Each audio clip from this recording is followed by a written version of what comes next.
اور یہ جان ڈالنے والے جب آئے تو بی بی الشبا بہت خوش تھی. انہوں نے اپنا خوشی کا اظہار شاعری کی صورت میں کیا. اب سوال ایک پیدا یہ ہوتا ہے کہ آخر بی بی مریم وہاں چلی کیوں گئی تھی؟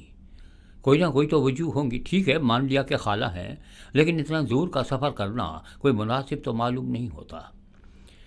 جب اور تاریخ میں آپ پیچھے جاتے ہیں تو آپ کو معلوم ہوتا ہے کہ بی بی مریم کی شادی ابھی نہیں ہوئی تھی، اور جو ہمارے یہاں کا ماحول ہے وہی ان کے یہاں ماحول تھا کہ اگر لڑکی شادی سے پہلے پاک دامن نہیں تو زندہ نہیں رہتی.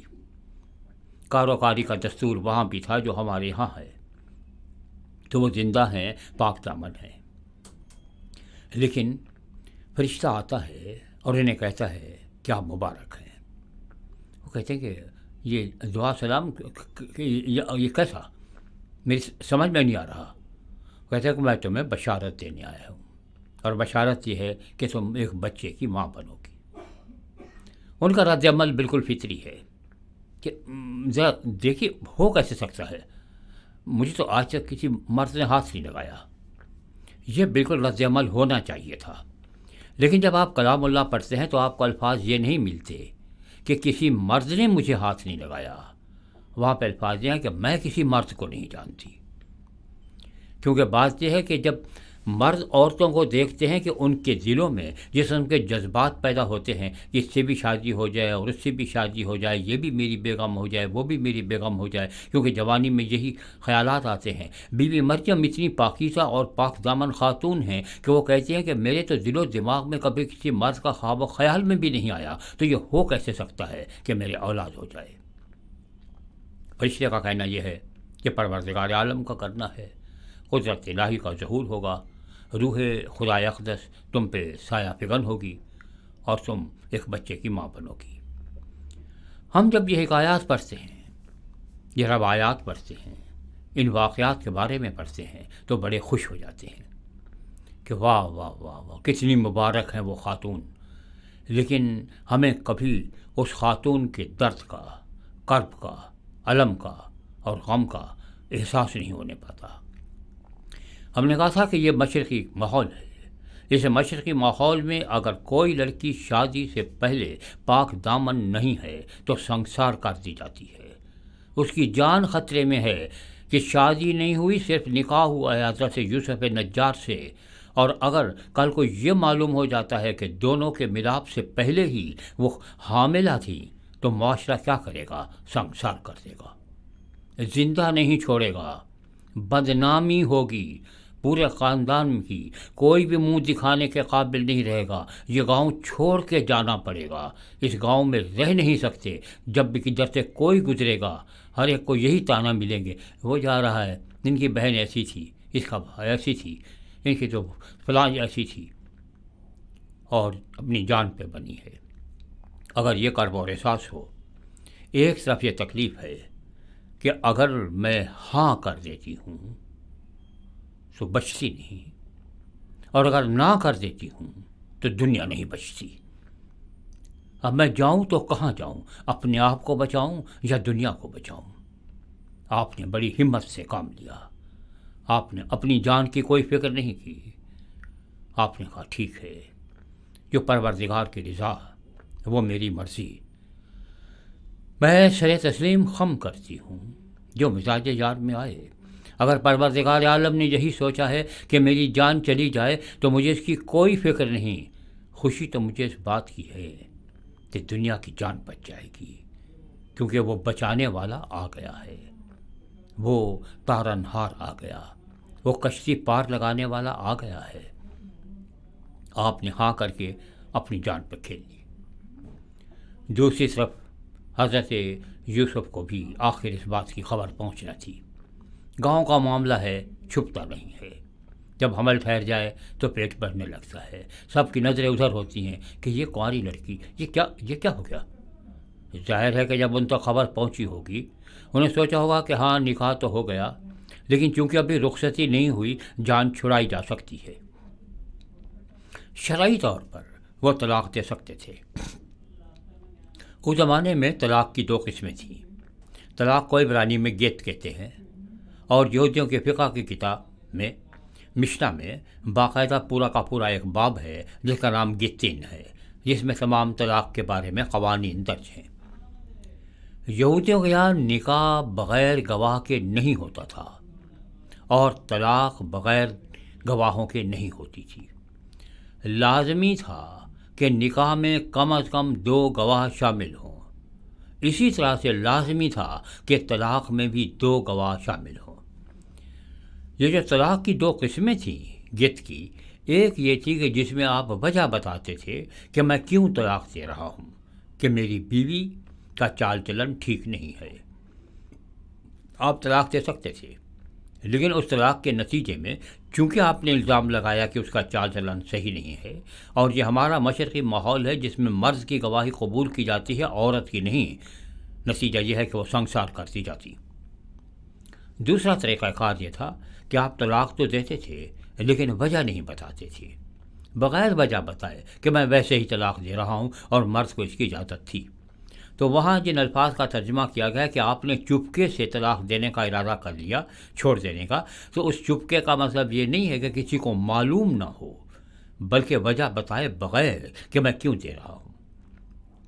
کیونکہ ایک طرف آپ جانتے ہیں کہ بی بی مریم پاک دامن ہیں، ان پہ کوئی الزام عائد نہیں کیا جا سکتا۔ دوسری طرف آپ حمل کا بھی انکار نہیں کر سکتے کہ یہ بھی ایک حقیقت ہے۔ اب آپ شش و پنج میں مبتلا ہیں کہ میں کروں تو کیا کروں، طلاق دے دوں؟ وہ جو تکنیکی طور پر کہتے تھے کہ خاموشی سے یعنی بغیر وجہ بتائے، یا کیا کروں، کسی کی جان پہ میں کھیل جاؤں؟ وجہ بتاتا ہوں کہ مجھے شک و شبہ کیا ہے تو ظاہر ہے کہ اس کی جان چلی جائے گی، نہیں بتاتا بدنامی تو ہے، پتہ نہیں کیوں نہیں لڑکی پسند آئی، لیکن بہرحال چھوڑ دیا۔ اور آپ جب اسی شش و پنج میں مبتلا ہیں تو آپ کے پاس بھی ایک فرشتہ آتا ہے، اور وہ فرشتہ آ کے کہتا ہے کہ آپ پریشان کیوں ہیں؟ خدا کا کام تو مسائل حل کرنا ہے اور وسائل باہم پہنچانا ہے۔ آپ کو طلاق دینے کی کوئی ضرورت نہیں ہے، کیونکہ یہ جو حاملہ ہیں یہ روح خدائے اقدس سے ہیں، قدرت کاملہ کا نتیجہ ہے۔ آپ یقین جانیے، اگر ہم حضرت یوسف نجار کی جگہ ہوتے تو ہم کبھی بھی یہ بات قبول نہیں کرتے، کسی قیمت پہ قبول نہیں کرتے۔ یار یہ زبردستی بچانے کے چکر میں ہم لگے ہوئے ہیں ایک لڑکی کو، ورنہ بات تو صاف ظاہر ہے۔ تو جہاں ایک طرف بی بی مریم کا مسئلہ ہے کہ وہ اس بات کو قبول کرنے اپنی جان پر کھیل جائیں، جتنے بڑے ایمان کی، جتنے بڑے توکل اللہ کی ضرورت ہے، اتنی ہی زیادہ ضرورت حضرت یوسف نجار کو تھی کہ وہ اس بات کو مان لے کہ یہ جو کچھ ہوا ہے قدرت کاملہ کا کرشمہ ہے، اور اس کے علاوہ کچھ بھی نہیں، اس میں انسان کا عمل دخل نہیں ہے۔ اور اگر یہ معلوم ہو بھی جائے کہ بھائی یہ انسان کی طرف سے ہے، اور وہ وجہ بھی لکھتے ہیں، صرف یہی نہیں ہے کہ بی بی مریم کو سنسار کر دیا جائے گا، بلکہ تمام عمر حضرت یوسف کو بھی تانے دیے جائیں گے۔ کی تھی شادی، ماشاء اللہ کیسی ملی تھی تمہیں، خدا بچائے ایسی شادی سے، یار اتنی بے شرمی، توبہ توبہ توبہ۔ ان کی بھی جان پہ بنی ہے۔ عزت اور آبرو کا مسئلہ ہے، یہ ہمارا مشرق کا ماحول ہے جسے ذہن میں رکھنا ہے کہ یہاں پہ عزت اور آبرو اور ناموس وہ بڑی چیزیں ہیں جن کی خاطر ہم جان لینے سے کبھی گریز نہیں کرتے۔ حضرت یوسف کی بھی جان پہ بنائی، لیکن آپ نے بھی بڑی ہمت کا مظاہرہ کیا، اس فرشتے کو فرشتہ ہی سمجھا، ایک عام انسان نہیں سمجھا، اور آپ نے کہا ٹھیک ہے، اگر ایسی بات ہے تو میں بھی اسے قبول کرتا ہوں، اور انہیں اپنے گھر لے آئے۔ اب یہاں پر ہم تھوڑی دیر کے لیے رکتے ہیں ایک بات پہ غور کرنے کے لیے، اور یہاں پہ 2 افراد کا تذکرہ ہے جن کے ایمان کا امتحان لیا جا رہا ہے، والدہ کا بھی، اور وہ بھی جو قانونی طور پر والد سمجھے جاتے ہیں لیکن حقیقتاً والد ہیں نہیں، صرف آپ کے پالنے والے ہیں، ان کے بھی امتحان کا ہے۔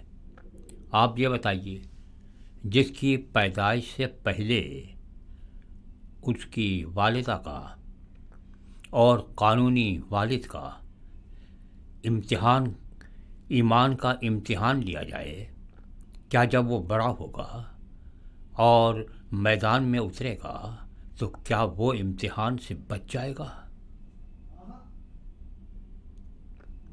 یہ تو ایک خاندان کی سنت ہے کہ ان کا امتحان ہوگا اور ہمیشہ امتحان میں کامیاب نکلیں گے، لہذا جب اس بچے کا بھی امتحان ہوگا تو وہ بھی انشاءاللہ کامیاب ہی نکلے گا، لیکن ہوگا ضرور، کیونکہ اس خاندان کی تاریخ یہی چلی آ رہی ہے کہ ان کا امتحان لیا جاتا ہے اور یہ ہمیشہ امتحان میں سرخرو ہو کے نکلتے ہیں۔